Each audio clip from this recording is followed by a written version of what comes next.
नमस्कार, news special में आप सभी का बहुत स्वागत। मैं हूं आपके साथ सचिन वर्मा। उत्तराखंड में पहाड़ी राज्य है और पहाड़ों में हर साल गर्मी के दिनों में आग लग जाती है। सीजन से पहले सरकार बैठकें करती है और वादा करती है कि वनाग्नि की घटनाएं कम होंगी, लेकिन ऐसा होता हुआ नहीं दिख रहा है। स्थिति तो ये है कि पिछले साल से इस बार ज्यादा वनाग्नि की घटनाएं घट रही हैं।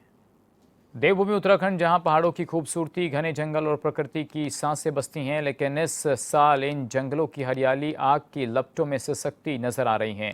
मार्च से जून के बीच जंगलों में आग की 575 से ज्यादा घटनाएं दर्ज हुई। कहीं पेड़ राख हो गए, कहीं वन्य जीवों का आशियाना उजड़ गया और कहीं धुएं ने लोगों का दम घोट दिया। सवाल वही है जो हर साल उठता है, आखिर कब थमेगा जंगलों में आग का ये तांडव। सवाल यही है कि आखिर उत्तराखंड के जंगलों में हर साल आग की घटनाएं क्यों बढ़ती जा रही हैं, और इस बार तो वनाग्नि की घटनाएं जो हैं वो इतनी ज़्यादा बढ़ गई हैं कि खतरा भी नज़र आ रहा है सीधे तौर पर। उत्तराखंड में बढ़ती वनाग्नि की घटनाओं को लेकर भी अब सवाल उठ रहे हैं। जंगलों में आग लग रही है और हर साल पर्यावरण जो है उसको भारी नुकसान पहुँच रहा है। हर गर्मी में सुलग रहे हैं उत्तराखंड के जंगल और जो नुकसान है वो बढ़ रहा है। सवाल ये है कि आखिर राहत कब मिलेगी।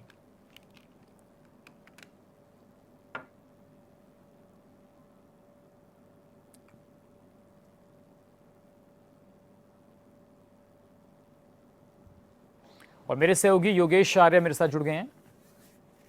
चलिए योगेश से भी संपर्क साधने की कोशिश की जाएगी। उनसे संपर्क साधने की लगातार हम कोशिश करेंगे, बताएंगे किस तरीके से 500 से अधिक घटनाएं जो हैं वो वनाग्नि की लगातार बढ़ रही हैं। हर साल जंगलों में आग लग रही है, बड़ी चुनौती माना जा रहा है। जंगल धधक रहे हैं और सरकार की चिंताएं भी लगातार बढ़ रही हैं, जिससे एनवायरनमेंट को बहुत नुकसान पहुंच रहा है। जन जीवन जो है वो अस्त व्यस्त नज़र आ रहा है और इसके अलावा जो जंगलों में रहने वाले जीव हैं उनको भी बड़ा नुकसान पहुंच रहा है। योगेश हमारे सहयोगी हमारे साथ जुड़ गए हैं। योगेश, जिस तरीके से हर साल देख रहे हैं आंकड़ा बढ़ता जा रहा है, क्या इसको ग्लोबल वार्मिंग कहा जाए या अधिक जो टेम्परेचर है, अब पहाड़ों में भी टेम्परेचर बहुत ज़्यादा बढ़ने लगा है प्लेन्स के मुताबिक, तो ये घटनाएं बढ़ रही हैं, तो उसकी कोई वजह निकल कर सामने आ रही है?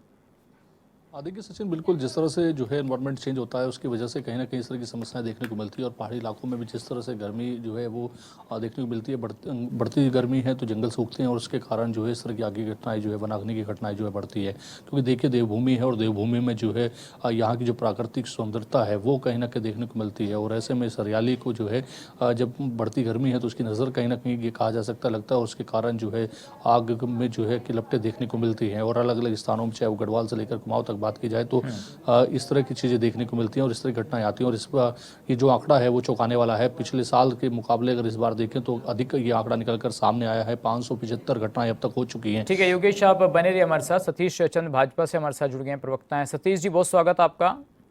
नमस्कार सचिन भाई जी सतीश जी, लगातार देख रहे हैं कि हर साल वनाग्नि की घटनाएं बढ़ती जा रही हैं। हालांकि कुछ इसके लिए ग्लोबल वार्मिंग या टेम्परेचर या और तमाम चीज़ें जो हैं उसके लिए जिम्मेदार हैं, लेकिन एक जागरूकता के लिए, एक प्रिपरेशन के लिए सरकारों को पहले से तैयार रहना चाहिए। अवेयरनेस बहुत ज़रूरी है, तो क्या कुछ सरकार की तरफ से स्टेप लिए जाते हैं अर्लियर?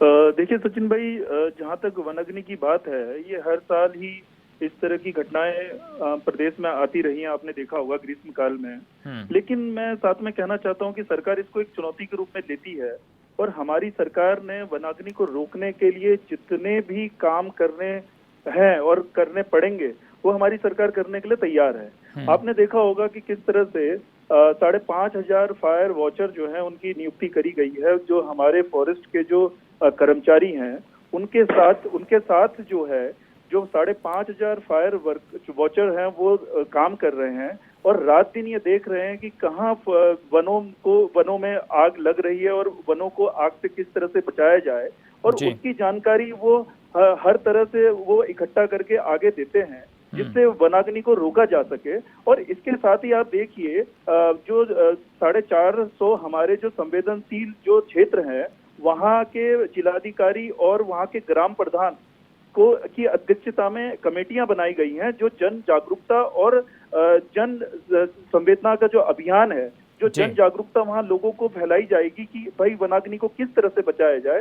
तो इसके लिए हमारी सरकार ने हर क्षेत्र पे कार्य करे हैं और वनों में पानी के जो लाइन है उनका टी पॉइंट देके और वहाँ पे वाटर हार्वेस्टिंग की व्यवस्था करके इस तरह की घटनाओं को किस तरह से, अगर आग लग भी गई है वनों में तो उसको किस तरह से बचाया जाए, पानी की व्यवस्था कैसे जल्दी से जल्दी शीघ्र हो वहाँ पे, तो इसके लिए हमारी सरकार ने इस ओर भी काम करा हुआ है। और वन विभाग जो है फायर वॉचर को के जो बीमा है उसको भी 10 लाख रुपए कर दिया गया है, ताकि अगर कल की डेट में अगर कोई भी इस तरह की मिसहैपनिंग होती है, कहीं भी कुछ दुर्घटना होती है, तो उनके परिवार को कम से कम एक जो सहायता राशि है वो तो प्राप्त हो, कम से कम उनकी जो कार्य करने की ललक है वो कहीं भी खत्म ना हो, उनकी जो लगनशीलता वो बनी रहे। तो इसीलिए हमारी सरकार हर क्षेत्र में और हर चीज को ध्यान रख के कार्य कर रही है। और वनाग्नि देखिए, मैं ये नहीं कह रहा कि हमारे प्रदेश का ही इसमें बहुत बड़ा भाग है कि हम लोग इससे ग्रसित हैं, लेकिन हमारा प्रदेश जो है पूरे देश में 14वें स्थान पे है,